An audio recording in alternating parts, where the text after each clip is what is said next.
तो दोस्तों मैं लेकर आया हूँ आपके लिए एक और मूवी जिसका नाम है बेस्ट टाइम स्टोरी, जो कि 2021 में रिलीज हुई थी। तो चलो दोस्तों इस मूवी को देखने के लिए हमारे साथ एंड तक बने रहिए। तो चलो इस मूवी को स्टार्ट करते हैं बिना वक्त जाया करे। तो नाउ एक्सप्लेन दिस मूवी। तो 1957 में हमें न्यूयॉर्क के बुली गैंग को दिखाया जाता है, जिसके लीडर का नाम होता है रेक। रेक अपने दोस्तों के साथ एक कलर वाली दुकान में जाकर उसमें से कलर के डिब्बे निकाल कर लाता है और बास्केटबॉल ग्राउंड में जाता है और अपने दोस्तों के साथ दीवार पर बने झंडे को अपने कलर से खराब करने लगता है। और मेरे हिसाब से लगता है कि इन लोगों के लिए यहाँ पर कोई भी जगह नहीं है, क्योंकि ये सभी लोग बाहर के देश से आए हुए होते हैं। और जब बादशाह गैंग के लीडर को पता चलता है तो वो अपने दोस्तों के साथ उनसे लड़ाई करने के लिए आ जाता है, क्योंकि शार्क गैंग एक पीको रूटर है और दोनों ही दोस्त सोनहेल पर कब्जा करने के लिए आपस में लड़ते रहते हैं। तभी वहां पर पुलिस आती है और उन दोनों टीम से कहती है कि तुम में आपस में लड़ने से कोई भी फायदा नहीं है। तो पुलिस कहती है कि उस बिल्डिंग को तोड़कर वहां पर सरकार एक नया रास्ता निकालेगी, जो कि तुम्हें आपस में लड़ने से कोई भी फायदा नहीं होगा। तभी रिक अपने गैंग के लोगों को बताता है कि शार्क लोगों की गैंग ज्यादा बढ़ गई है, अगर हमने जल्दी कुछ नहीं किया तो ये लोग हमें नुकसान पहुंचा सकते हैं। इस पर रिक अपने दोस्त टोनी से मदद मांगने जाता है और टोनी रिक से साफ साफ मना कर देता है और कहता है कि मैं तुम्हारी मदद नहीं कर सकता, और ये भी कहता है कि इस लड़ाई में कुछ भी नहीं रखा। लेकिन रिक उसे बहुत ज्यादा समझाता है। दरअसल टोनी ने ही जेड गैंग को बनाया था और वो जेल से अभी अभी बाहर आया है, और टोनी को समझ में आ गया है कि इस आपस की लड़ाई में कुछ भी नहीं रखा है। और टोनी एक नॉर्मल जिंदगी जीने के लिए एक लेडीज की दुकान पर जाता है और उसकी शॉप पर काम करने लगता है, और उसने उसकी लाइफ सही करने के लिए उसकी काफी मदद की होती है। और रिप टोनी को बनाने के लिए फिर से आता है और उस लेडीज की दुकान में घुसकर उसकी चॉकलेट चुरा कर खाने लगता है, और इस पर वेल्टिना उसे सुधर जाने के लिए कहती है। और दोस्तों यह वेल्टिना नाम उसी लेडीज का नाम होता है जिस पर टोनी उसकी शॉप पर काम कर रहा होता है। पर रिक उसकी बात को नहीं मानता है और टोनी से कहता है कि डांस पार्टी में आ जाना। वेल्टिना टोनी से कुछ अच्छे दोस्तों को बनाने के लिए कहती है, और इस पर टोनी वेल्टिना से कहता है कि रिक भी बहुत अच्छा दोस्त है, लेकिन उसका बात करने का अलग तरीका है। और इधर हमें दूसरी तरफ दिखाया जाता है कि बर्नार्डो की बहन एक लड़की को तैयार कर रही होती है, और बर्नार्डो एप्रिया के दोस्त मारिया के दोस्त जीरो को लाता है। लेकिन चीनो एक सीधा लड़का था और वो एक अकाउंटेंट भी होता है। तभी चीनो बर्नार्डो से कहता है और उससे कहता है कि किसी वकील को बुलाकर शार्क के मामले को सुलझा दो। लेकिन बर्नार्डो इस मामले के दूर रहने के लिए कहता है, और मारिया अनीता से कहती है कि वो चीनो को पसंद नहीं करती, लेकिन वो अपने भाई के कारण ही चीनो के साथ जा रही होती है। और जैसे ही ये दोनों पार्टी में पहुंचते हैं तो इन्हें दो गैंग के लोगों को दिखाया जाता है, जो कि अपनी अपनी गर्लफ्रेंड के साथ डांस कर रहे होते हैं। और दोस्तों इतना भी नहीं, हमें इस पार्टी में पुलिस को भी दिखाया जाता है, जो कि इस पार्टी के मामले को कंट्रोल भी कर रही होती है। लेकिन फिर भी दोनों आपस के लोगों में टकरा कर लड़ाई हो जाती है। लेकिन वहाँ की पुलिस और वहाँ के ऑर्गेनाइजर उन दोनों को समझाते हैं और उन दोनों को नए तरीके से डांस करने के लिए बोलते हैं। और उस पार्टी में टोनी भी पहुंच जाता है, लेकिन रिक उसे देखकर बहुत ज्यादा खुश हो जाता है, और टोनी एक साइड में खड़ा होकर इन सभी का डांस देख रहा होता है। और पुलिस का ध्यान भी टोनी के ऊपर होता है, क्योंकि टोनी अभी अभी जेल से छूट कर आया है, और पुलिस वालों को लगता है कि यह फिर से कोई कांड न कर दे। और चीनो अकेले में आके ही खुद ही डांस करने लगता है। लेकिन मारिया को भी डांस करना था, लेकिन क्या करें, उसके पास तो अच्छा पार्टनर ही नहीं था। तभी मारिया की नजर टोनी पे पड़ती है और टोनी की नजर मारिया पे पड़ती है, और दोनों आपस में आंखों आंखों में ही बात करने लगते हैं। यहाँ तक कि नहीं दोस्तों, हमें यह लगता है कि इन दोनों में आपस में प्यार भी हो जाता है, और दोनों अकेले आपस में जाकर सीढ़ियों के नीचे डांस करने लगते हैं। और ये दोनों आपस में डांस करते समय और प्यार भरी बात करते समय दोनों आपस में किस करने लगते हैं। और उस पार्टी में मारिया को न पाकर बर्नार्डो वहां पर मारिया को ढूंढने लगता है। तभी बर्नार्डो मारिया को जीने के नीचे से निकलते हुए देख लेता है, और उसके पीछे से टोनी को भी निकलते हुए देख लेता है। लेकिन दोस्तों हमें यहाँ पर पता चलता है कि बर्नार्डो गलत ही समझ बैठा है, और वो सोचता है कि टोनी का मेरी बहन से कुछ तो रिश्ता है। अब वो उस पर हाथ उठाने लगता है, और बर्नार्डो टोनी से कहता है कि तुम मेरी बहन से दूर रहोगे। तभी वहां पर पुलिस आ जाती है और इस मामले को वहीं पर सुलझा देती है, और दोनों गैंग में आपस में लड़ाई होने वाली होती है। लेकिन वहां पर तभी रिक आ जाता है, और रिक बर्नार्डो से कहता है कि तुम कुछ तो सलूशन ढूंढो। तभी उस पार्टी में से अनीता मारिया को घर पर ले जाती है। तभी हमें इधर दूसरी तरफ दिखाया जाता है कि दोनों गैंग के लीडर आपस में बात कर रहे होते हैं, और दोनों कहते हैं कि हमें एक और आखिरी फाइट करनी चाहिए, जिस पर बर्नार्डो रिक को टोनी को बुलाने के लिए कहता है। और बर्नार्डो इस पर कहता है कि जो भी इस फाइट को जीतेगा वही जमीन का कब्जा कर पाएगा। और टोनी उस पार्टी से निकलकर उसे उसके नाम से पुकारता हुआ शार्क के एरिया में आ जाता है और टोरियो को मारिया ना मिलने पर वह वहां से जाने लगता है। तभी बालकनी से मारिया आवाज देती है। तभी टोनी मारिया को बालकनी में देखकर उसकी तरफ अट्रैक्ट होने लगता है और उसके पास जाने लगता है और वो किसी की लापरवाही किए हुए उसके घर पर जाकर उसी को किस करने लगता है। और तभी मारिया टोनी से कहती है कि तुम मेट्रो स्टेशन में मिलना और कहती है कि गुड नाइट। और अगली सुबह हमें दिखाया जाता है कि टोनी मारिया से माफी मांग रहा होता है। कहता है कि जो भी मैंने तुम्हारे साथ रात किया था उसके लिए मुझे माफ कर दो।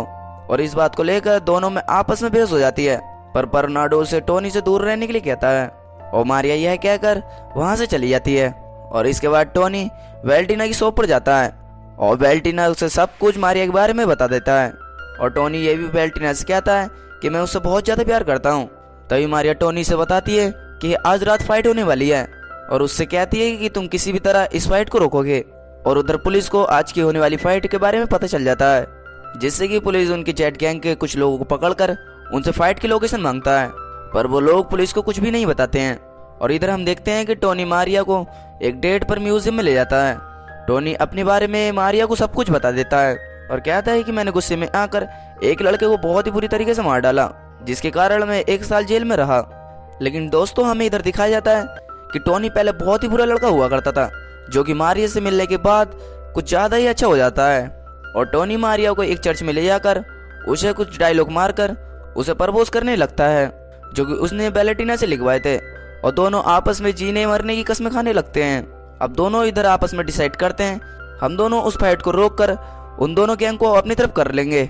और इधर हम रीप को देखते हैं, जो कि एक दुकान पर एक गन को खरीद रहा है और रीप वो गन अपने लिए खरीद रहा होता है। और इधर टोनी रीप से गन छीन कर उसे फाइट करने के लिए मना कर देता है, लेकिन रीप टोनी की एक भी बात नहीं सुनता है और उससे गन छीनने लगता है। लेकिन टोनी रीप से डांस करते करते उससे लड़ने लगता है, लेकिन आखिर में रीप अपने दोस्तों के साथ मिलकर वो गन टोनी से ले लेता है। लेकिन टोनी उससे फिर से मिलने के लिए आता है और रीप उसे लूजर कहकर वहां से कहकर चला जाता है, जिस वक्त टोनी को बहुत ही ज्यादा बुरा लगता है।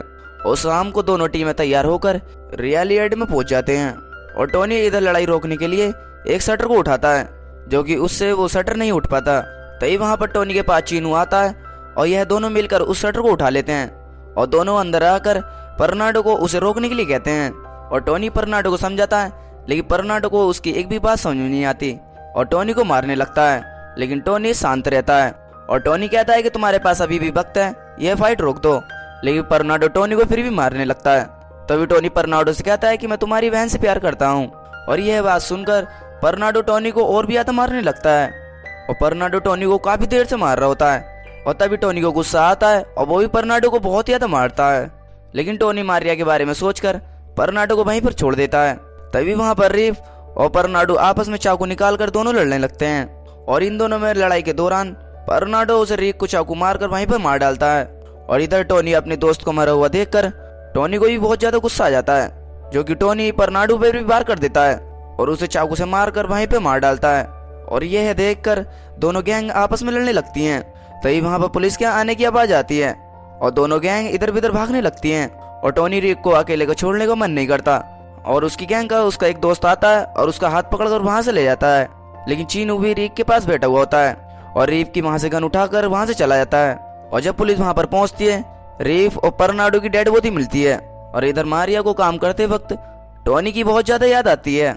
कहीं वहां पर चीनू आता है और मारिया से कहता है कि टोनी ने बर्नार्डो को वहां पर मार दिया है। और मारिया को यह बात सुनकर चीनू पर बिल्कुल भी विश्वास नहीं होता और वो अपने घर पर आ जाती है।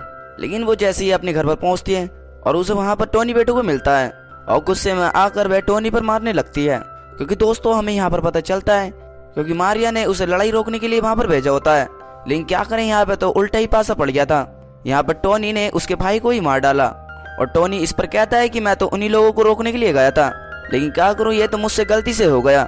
लेकिन मारिया रोने लगती है और टोनी अभी भी गिल्ट में था और टोनी मारिया को आखिरी बार सॉरी बोलकर अपने आप को सरेंडर करने के लिए जा रहा था। लेकिन मारिया टोनी को वहां जाने से लिए रोक लेती है क्योंकि मारिया टोनी से बहुत ज्यादा प्यार करती है। अब वो उसे दोबारा खोना नहीं चाहती और ये दोनों वहीं पर इंटीमेट होने लगते हैं और दोनों आपस में डिसाइड करते हैं कि हम दोनों यहाँ से बहुत दूर चले जाएंगे। और इधर हमें दिखाया जाता है कि कुछ लोग पुलिस से बचने के लिए वेल्टिना की शॉप में घुस जाते हैं, लेकिन वेल्टिना को टोनी कहीं भी नजर नहीं आता और उसे टोनी की फिक्र होने लगती है। और इधर दूसरी तरफ अनीता बर्नार्डो की डेड बॉडी को देखकर बहुत ज्यादा दुखी होती है लेकिन अनीता मारिया के घर पर यह बताने के लिए जाती है, जिस पर अनीता मारिया को टोनी के साथ देख लेती है और टोनी अनीता को देखकर वहां से चला जाता है, जिस पर अनीता मारिया पर बहुत ज्यादा गुस्सा करती है।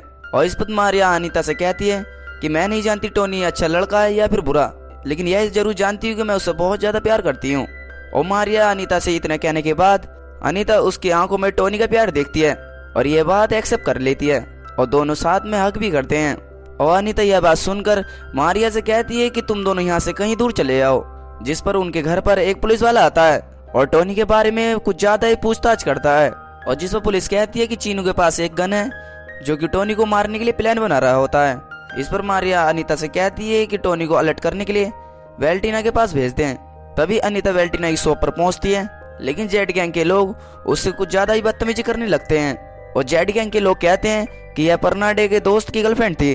तभी वहां पर वेल्टिना अनीता को आकर बचा लेती है और अनीता अपने साथ ऐसा लुक देखकर जानबूझकर झूठ बोलने लगती है और कहती है कि मारिया मर चुकी है। और वो ये भी कहती है कि चीनू ने मारिया को मारा है ताकि टोनी चीनू के पास जाए और उसे वहीं पर मार डाले। और मारिया की यह खबर सुनकर वेल्टिना बहुत ज्यादा दुखी हो जाती है और वहां पर सारे लोग भी यह बात सुनकर बहुत ज्यादा दुखी हो जाते हैं।